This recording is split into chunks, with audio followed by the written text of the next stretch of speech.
meron tayong new learning on the way back to Manila from Bicol. Well, of course, based na rin to sa mga questions ng mga subscribers natin. One of the questions is, kapag nag-HEV mode na raw, naging generator na raw yung ICE, di i-charge na yung battery, will it charge the battery up to 100%? Ito po ang tinatawag na EME. Ulitin ko na naman, hindi ito ang bitukang manok. Ayan na, nagdadrive kami sa dagat, maalon.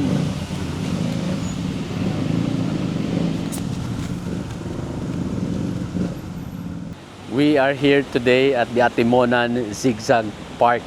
Behind me, to my left, is the road going to Manila, and to my right is going back to Bicol. Okay? So again, uulitin ko, this is not bitukang manok.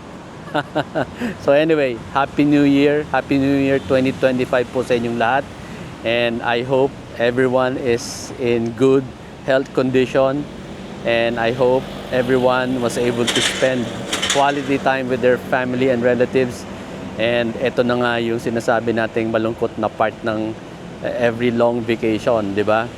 Yung end ng vacation, yung uwian na part, yun na yung malungkot doon. Kasi ang hirap na namang mag-adjust. Sa Monday, we're all going back to normal, going back to our normal business, back to work, balik sa negosyo, yung mga negosyante dyan, and whatever you do, yun, back to normal na naman tayo.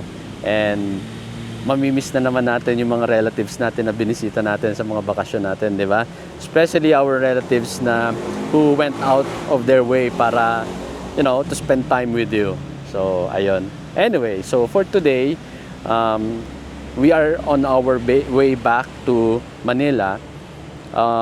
Yung mga nanood ng road trip namin from Manila to Bicol, thank you so much. And salamat sa mga nag-comment, sa mga may mga questions. And ang difference, what's the difference from our trip to Bicol from our trip this time going back to Manila? Yung going to Bicol, very eventful yun, So, sobrang unusual, sobrang haba ng traffic sa Andaya. Actually, not only an Andaya, kahit dito, yung palabas pa lang from Manila going to Santo Tomas, Batangas, yung palabas pa lang traffic na. But yeah, very eventful kasi nagkaroon tayo ng river crossing, di ba? So, yung mga hindi pa nakapanood nun, please watch.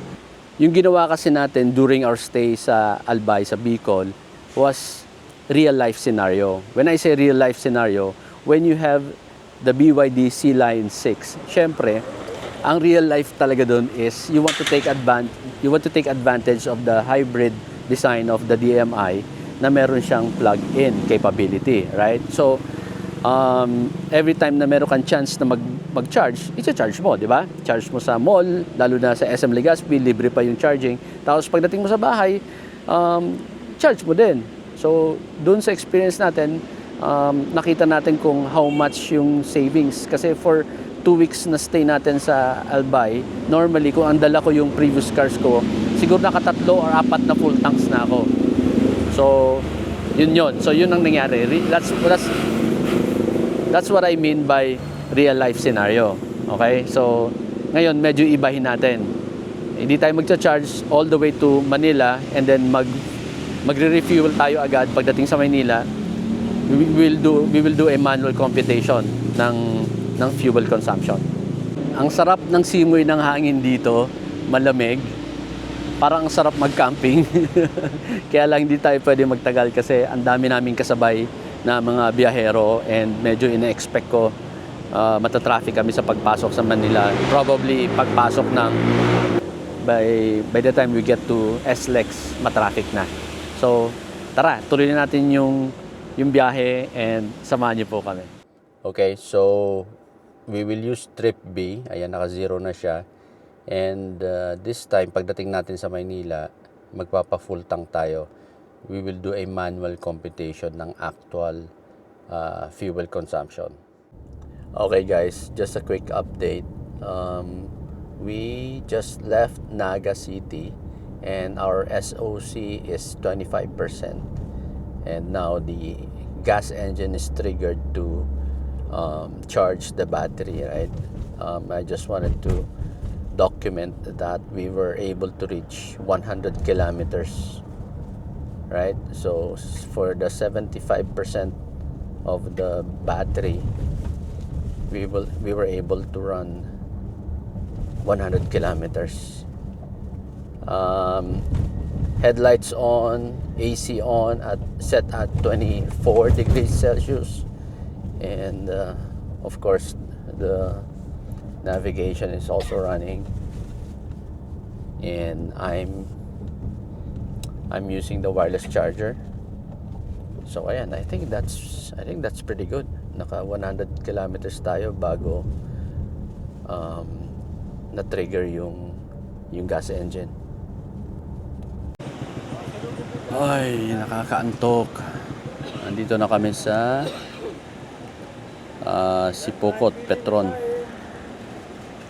Ang daming biyahero. Good luck mamaya pagpasok ng Maynila. Mukhang ma-traffic. So, andyan yung highway. Sa una ng konti, magta-turn left. Yun na yung papuntang Andaya Road. And sa unahan ng konti, nandiyan na yung Lupi. Yun yung nagkaroon ng yung nasira yung kalye na stranded yung mga sasakyan last time. Pero sabi, naayos na raw. And hopefully, back to normal na yung travel time namin. So ayan, kakasabi ko lang na maraming biyahero. Paglabas namin dito sa highway. In 400 meters, turn left after Dia Comprada onto Rolando R. Andaya Highway. Ayan, traffic. Oh my God, papasok lang ng Andaya. I don't know, is it because may sira na naman or volume lang talaga ng mga sasakyan? Ayan po, ganyan ang itsura ng kalye dito sa Andaya. Unusual tong ganitong traffic for me. Tsaka ramdam ko yung mga kapwa ko biyahero, yung ibang drivers. Ramdam ko na parang na-trauma sila siguro on the way to Bicol. Kaya pabalik na Maynila, sobrang extra careful sila. Kasi before naman, yung mga Montero, mga Fortuner, Hilux, mga truck dito, hindi ganito kabagal yung takbo. Ito ngayon, ramdam mong nagdadahan-dahan, nag-iingat talaga yung mga driver. Ayan, katulad yan. Oops. So may mga ginagawa pa rin pala dito. So I think isa to sa mga, meron pa, do not counterflow. Siguro isa to sa mga nag-cause ng traffic ng Christmas. Sa unahan ng konti, nasa Lupi na tayo. Kita niyo yung lubak niyan. Ganyan yung mga kumalabog sa amin. Oh, okay. Ito na yun. Yeah, ito na yun yung sa Lupi. Yung nag-erode yung soil sa ilalim ng concrete road. Yan yung mga pulis na nagbabantay. Buti naman at maayos pa rin yung ginawa nila. So may konting slowdown pa rin, but at least hindi na one way. So nandito na tayo sa Santa Cruz, Ragay. May konting one way kasi under construction pala tong bridge na to. Ayan. Nag-stop lang naman kami ng about 1 minute. And then it's now our turn. Andito pa rin kami sa Andaya. Biglang buhos ng ulan. Nako, baka sirain na naman ito yung mga ginawang temporary fix doon sa mga kalye. At mahirapan yung mga babiyahe tomorrow, Sunday. Ayan, lakas. Wow. Palakas pa ng palakas. Medyo mahirap, medyo affected na yung visibility. Kawawa naman tong mga rider, oh. Marami pa naman kami kasabay ng mga rider. Hey guys, nandito na tayo sa dulo ng Andaya. Teka. Ando na yung intersection. So, pakaliwa, going to Calawag, Quezon, puntang Maynila. Pakanan, yan yung papuntang Daet, papuntang Sipokot. So, yun yung long route. Pumasok kami ng Sipokot, mga bandang 7:20, 7:25. Tapos ito ngayon, 9 to 9:30. So, 2 hours. Yung average speed namin, siguro mga 50. Tumatakbo minsan ng 30. Everyone is slowing down kasi nga malubak. Pero wala na yung traffic. So, kahit yung mga malalaking pickup, mga malalaking SUV nag-slow down kasi magugulat ka rin talaga sa lubak. Pero so much better compared nung papunta nga kami kasi madilim yun, umuulan. At least this time, maliwanag, kitang-kita mo, makakaiwas ka. So hopefully makarating kami ng maaga sa Maynila. Usually 12 hours naman yan total. So umalis kami ng Tabaco 3 AM. So hopefully 3 PM nandun na rin kami. So, it's now 11:09 AM and nandito na tayo sa Quezon. I think area pa to ng Calawag. So, hindi rin naman pala sa Andaya lang ang traffic, oh. 11:44 AM still in Calawag. Konti lang yung tinakbo namin. Mukhang may roadwork sa unahan. Ayan, oh, sa likod, ang haba na ng pila ng traffic. Ayan, yan pala yung cause ng traffic. So may ginagawa.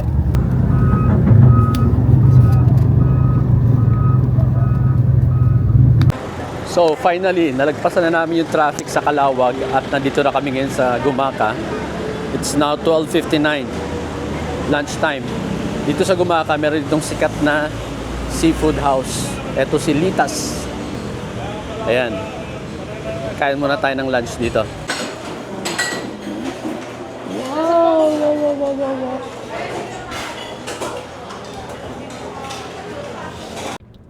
Okay, entering the old zigzag road. Ito yung tinatawag na Eme. Ito na naman ako, sasabihin ko na naman na hindi ito ang bitukang manok.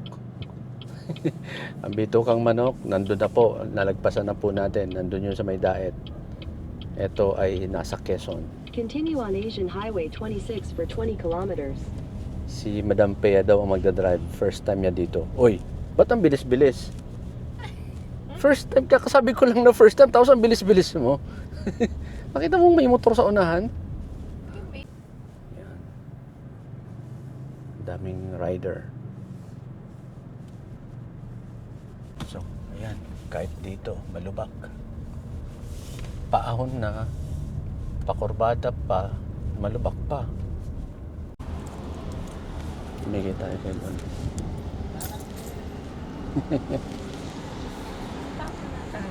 Oo, yung hulog mo lang yun. Alam ka naman tumigil ka pa at abot mo yung coin. Kukunin na lang nila yun mamaya pag wala na masyadong dumadaan na kotse.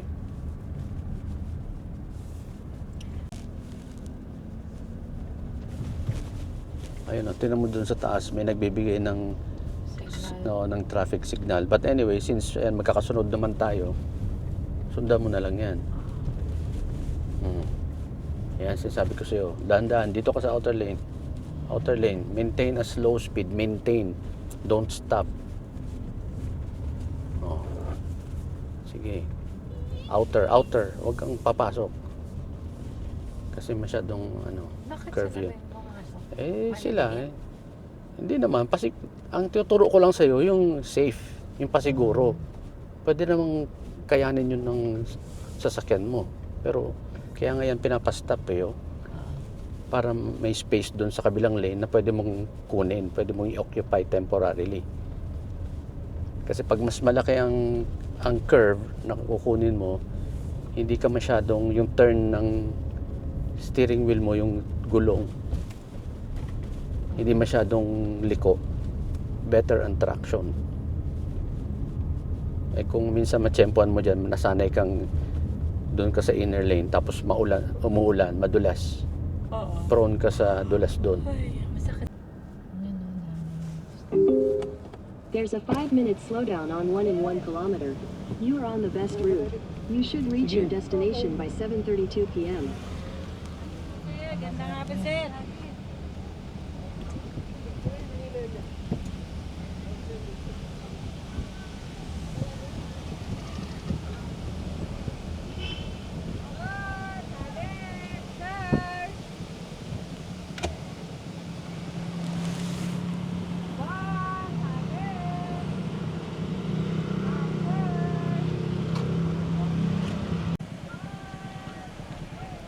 Ito po ang tinatawag na eme.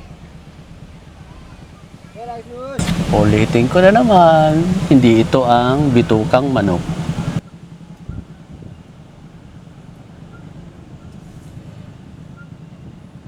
Ayan o, nakalagay.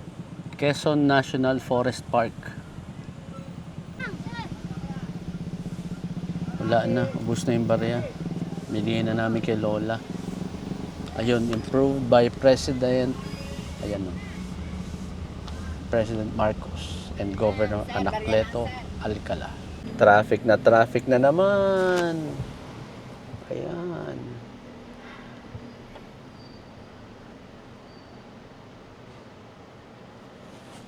Traffic. Ayan o. Red na red. This time, dito sa at the foot of Panchita. Close the sunroof. Okay, we are at the foot of the Atimonan I can't act. Ano na, ano? Ano oras na? 3:31 p.m. Wala na. More than 12 hours na kami. So, akala ko naman makakauwi kami ng mga 3 p.m. Ayan pala kasi. Traffic dito sa Head north on intersection. Diversion Road. Oo. Grabe. Siksika na. So, ito yung mga truck galing. Sila yung sa baba na hindi umakyat ng Zigzag Park. Sa baba sila, hindi kasi sila allowed. Tapos, kami naman, yung mga private, galing doon. Nagsama-sama dito, nag-merge dito. Grabeng traffic. Ayan kasi, yan sinasabi ko, oh. Yan yung itsura ng lupa dito.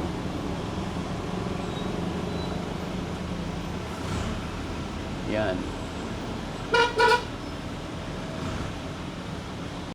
Ayan na. Nagda-drive kami sa dagat. Maalon.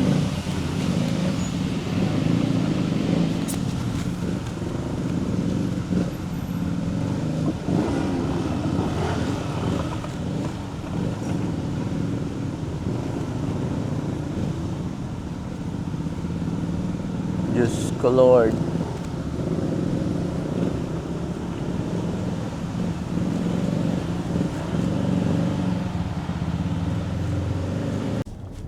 Ayan na, ang luwag na. Ay, nako. Ilang oras ang nasayang doon. 7:16 p.m. Kakapasok lang namin ng Star Tollway. Grabeng traffic. Pagod na kami ni Madam Pea mag-drive. Si Achi naman daw. Buti na lang may backup driver. Kaya kami makakauwi. Well, at least nandito na tayo sa expressway. Sana hindi ma-traffic pag malapit na sa EDSA. Well. Ayan, finally entering EDSA. No. The buildings. You missed the buildings. Okay, it's now ano oras na? 8:30 p.m. Grabe. Haba pa rin nung travel time natin. So, we left Tabaco at 3 a.m. It's now 8:30. So, ilang oras? Sumobra tayo. So, 12 hours is 3 p.m. Nadagdagan ng 5 and a half. Continue on Asian Oh, Highway 17 and a 26 half. for 5 kilometers. Pero yung traffic is actually hindi sa SLEX, hindi dito sa EDSA, kundi doon sa mga bayan-bayan ng Quezon. Nandun yung traffic. Anyway guys, pagod na kami, mag-unpack pa kami and all.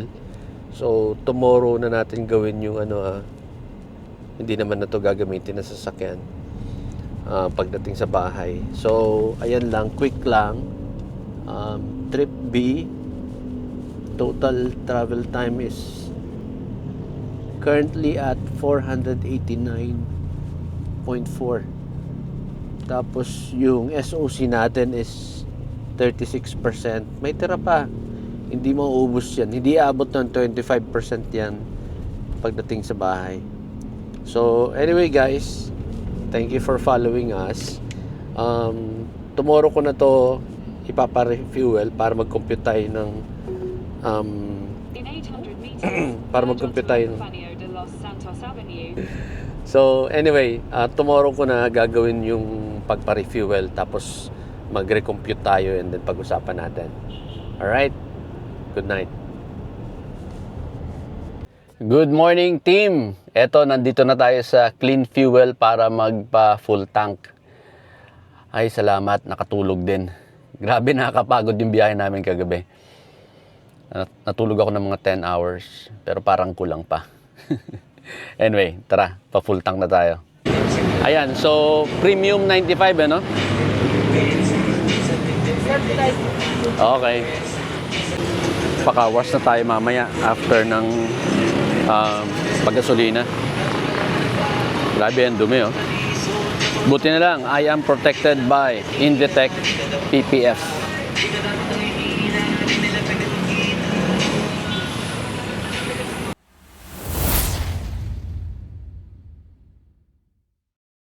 Okay, nag-automatic na and ayan. Nakikita ba sa camera? 22.6 liters ang kinarga. 61.80 pesos per liter. Ayan, total of 1,399.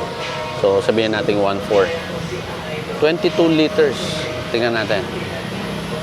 Okay, full tank na tayo. As you can see, yung range niya bumalik na ulit sa 1,100. Naka-full na ulit. And then, so total traveled using trip B is 495.8 kilometers. Yung SOC natin is 31%. So medyo sobra ha. When I say sobra, lagpas sa 25%. Kasi ibig sabihin, meron pa akong remaining 6% na pwede ko pa sanang patakbuhin just using the battery EV mode. So pwede pa dapat madagdagan yan. So anyway, let's do some math. Okay, so total kilometers driven is 495.8. Divide natin ng 22.6 liters. Yun yung kinarga natin, di ba? Ayan, 21.9. Sabihin na natin 22 kilometers per liter. Not bad. Meron tayong new learning on the way back to Manila from Bicol. Well, of course, based na rin to sa mga questions ng mga subscribers natin. One of the questions is, kapag nag-HEV mode na raw, naging generator na raw yung ICE, di i-charge na yung battery, will it charge the battery up to 100%? Okay? Hindi ko pa yun alam. Kasi last time, umabot lang ng 60, nilagay ko na agad sa EV. So, yung kaibigan natin si Neil from the Sea Lion Owners Group dyan sa Facebook. Sir Neil, thank you so much. Siya po ang sumagot dun sa subscriber natin.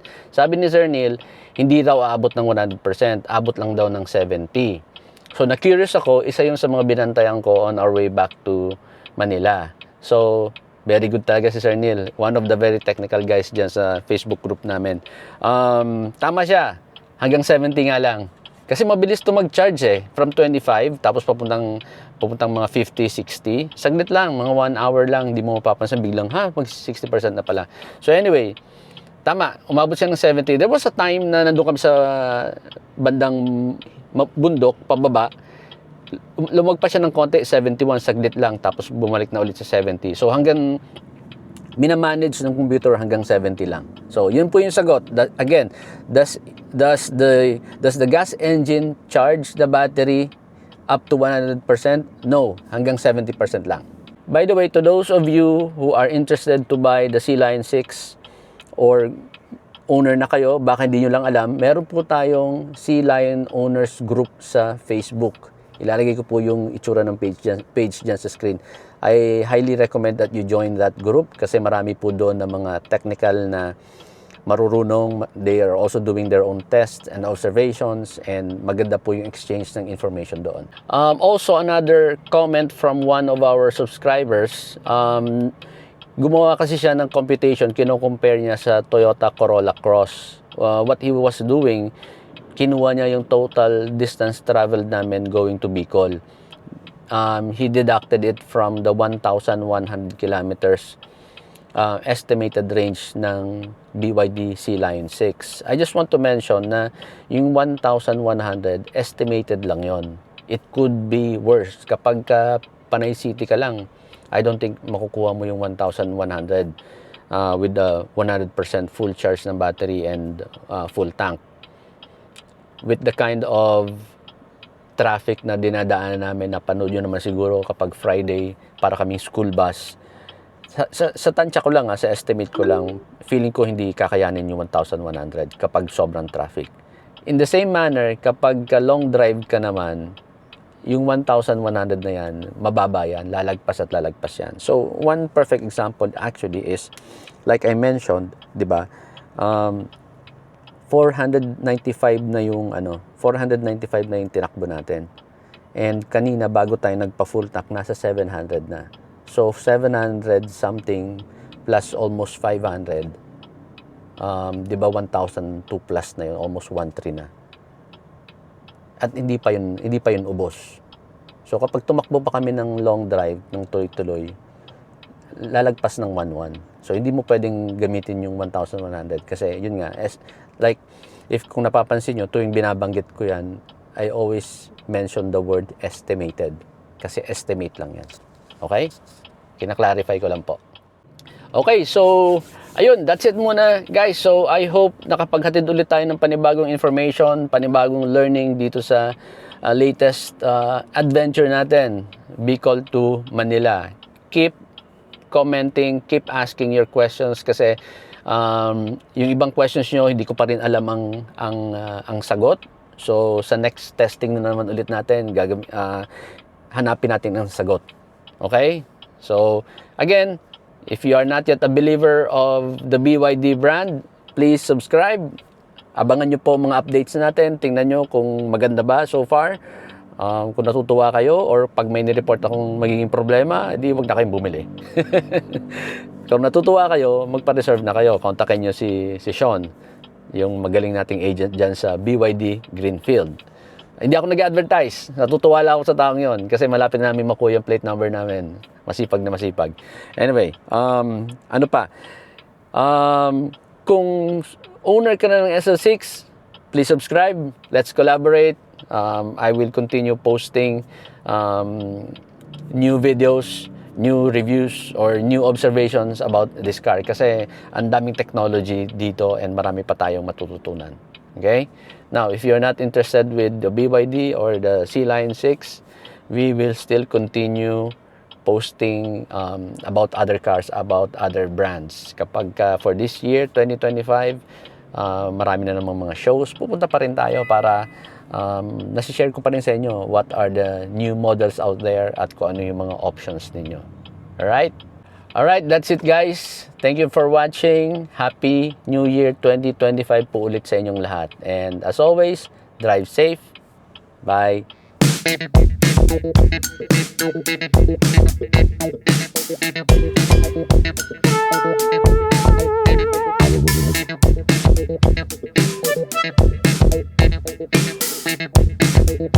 Please do not forget to follow our social media accounts. We are on YouTube, Facebook page, Instagram, and TikTok.